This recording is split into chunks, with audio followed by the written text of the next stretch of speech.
വാഹനങ്ങളുടെ number plate ലേലത്തിലൂടെ record വരുമാനമുണ്ടാക്കി Dubai roads and transport authority. 8,12,00,000 ദിർഹമാണ് ലേലത്തിലൂടെ ട്രാൻസ്പോർട്ട് അതോറിറ്റിക്ക് ലഭിച്ചത്. ഒരു നമ്പർ പ്ലേറ്റിന് മാത്രം 63 ലക്ഷം ദിർഹം ലഭിച്ചതായി RTA അറിയിച്ചു. ദുബായ് ഫെസ്റ്റിവൽ സിറ്റിയിലെ ഇന്റർകോണ്ടിനെന്റൽ ഹോട്ടലായിരുന്നു വാഹനങ്ങളുടെ റെക്കോർഡ് ലേലത്തിന്റെ വേദി. ആകെ 90 പ്രീമിയം നമ്പറുകൾ ലേലത്തിനുണ്ടായിരുന്നു.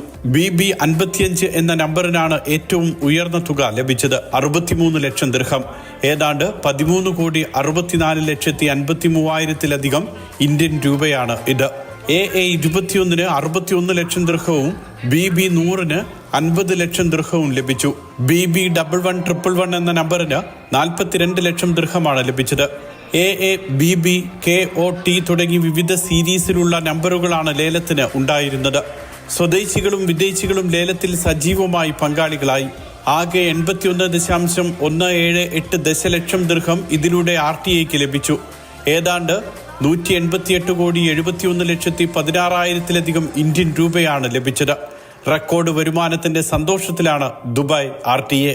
Mathrubhumi news, Dubai.